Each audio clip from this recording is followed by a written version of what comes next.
Raindrop, drop top, smoking, no cooking, the hot box.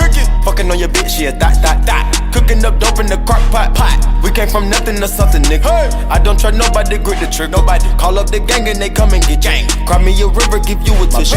Bad and bullshit. Eh bien salut à tous, c'est DBSBlue. Aujourd'hui on se retrouve tout simplement pour la review de l'épisode 103 de Dragon Ball Super. Alors je suis content de faire cette review parce que la 102 je l'avais pas faite je crois, ou alors je l'avais faite en retard, je sais plus ce que j'avais fait. Non, en plus je crois que je l'avais faite. Bref, c'est parti, on va commencer. On se retrouve tout simplement à la fin de l'épisode 102. Donc on apprend que la fauve là elle avait été sortie par C17 et que donc la grosse était très énervée contre lui. Il se présente, il lui dit je suis le cyborg C17, enfin numéro 17, c'est pareil. Et elle, Ribrianne, elle est vraiment très énervée contre lui, du coup elle s'affronte contre lui. Que dire de ce combat? On peut dire qu'il est pas mal plus ou moins. Donc il lui dit ouais tu n'es pas mauvaise et tout, parce qu'elle se défend quand même bien franchement. Elle a à peu près le niveau d'un SSJ1, donc ça va, c'est plutôt bien. SSJ, ouais, c'est un bon niveau quand même. Ensuite on a la meuf, donc la deuxième, celle qui avait pas été virée avec les boules de feu là. Donc elle a fait exactement les mêmes choses qu'elle faisait à l'épisode d'avant, lancer des boules de feu à Goku.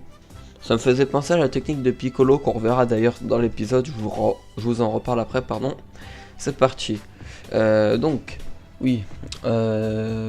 qui se prend des boules de feu car elle avait fait des pièges dedans. Des pièges, on peut dire en gros il y en avait qui étaient pas symétriques quoi, en gros elles étaient pas dans le bon ordre, enfin bref. C'était des boules de feu pas puissantes. Au final, elle fait tout exploser sur lui, mais C17 arrive pour l'aider avec son bouclier et il dit besoin d'aide.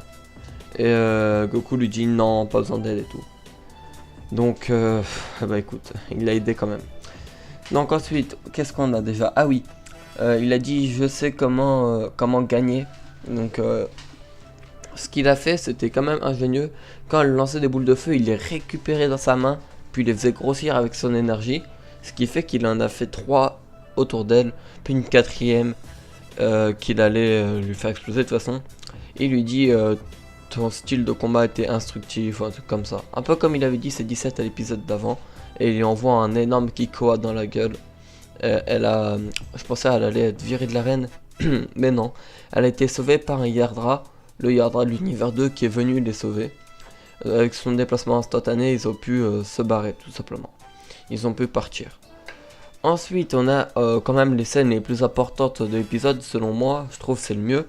Ça se concentre plus sur Gohan l'épisode. Et on a Gohan contre Botamo tout simplement. Donc Gohan lui confie, on lui dit laisse Piccolo, je m'en charge, je vais le battre.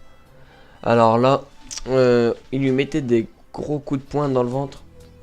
Donc les gens, on s'est tous dit, on s'est tous dit, mais pourquoi est-ce qu'il fait ça? On sait très bien que Botamo, il est invincible face au coup, plus ou moins, au Kikoa.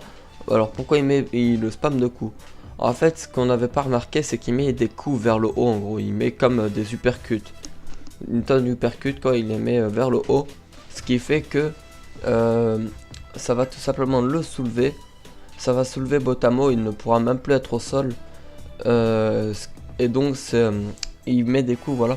Gohan met des coups tellement rapidement que du coup ça fait un peu comme s'il le portait ou s'il s'envolait quoi. Et plus qu'il ne sait pas voler Botamo, et bah il est plutôt dans la merde. Vous savez en fait lui il est fort, c'est un mastodonte mais il est gros. Ce qui fait qu'il a du mal à être, vous savez, souple et tout. Genre que n'importe qui là aurait pu très simplement le toucher en lui mettant des poings dans la tête. Il a des tout petits bras par rapport à son corps et tout. Donc voilà. C'était impossible pour lui de le faire. Il lâche un Kamehameha dedans, dans son gros ventre, à la sortie. Et il lui dit merde, je t'emporte avec moi. Alors il lui tire une boule dans le dos. Et donc Gohan, tout le monde croyait qu'il allait se reprendre cette boule. Mais moi je savais qu'il allait l'arrêter. D'ailleurs très badass son arrêt. Vraiment magnifique, il se retourne.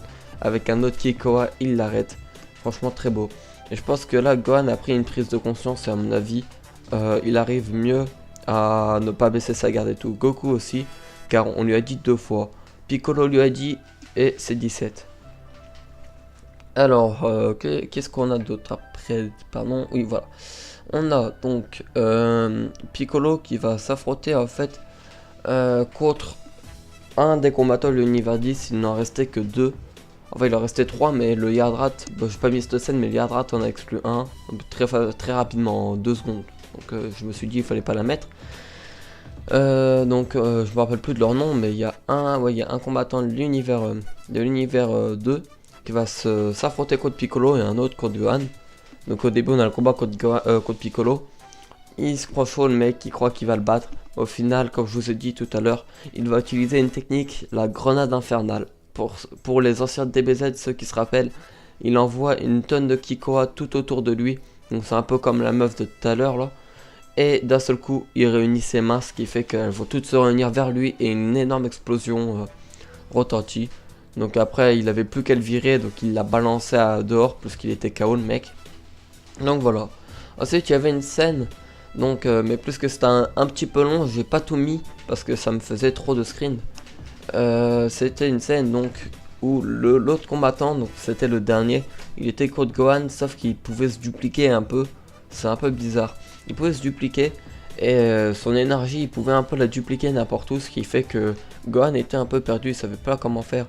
Mais il a trouvé une solution, il se prenait un coup puis il contre-attaquait. Au final, le gars, ça lui puisait trop d'énergie de faire ça longtemps parce qu'il pensait qu'il allait en finir plus vite. Mais Gohan, il est résistant. Pardon. Donc il a plus de QI, plus d'énergie quoi. Et son effet s'arrête. Alors Gohan en profite, il lui balance un Kamehameha dedans, ce qui lui fait perdre un médaillon. Donc il sort de l'arène et tous les combattants de l'univers 10 sont sortis.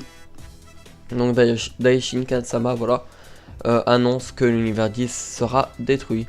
Alors là on a une petite vue sur Gohan et sur le médaillon qu'il a vu avec la famille du mec qui vient de sortir. Donc il y a lui, sa femme et son gosse. Regardez la tête de son gosse les gars, regardez là. On dirait une patate, je sais pas on dirait quoi. On dirait il a pas de face. Tu sais on dirait Slenderman un peu. Putain ils m'ont fait planer.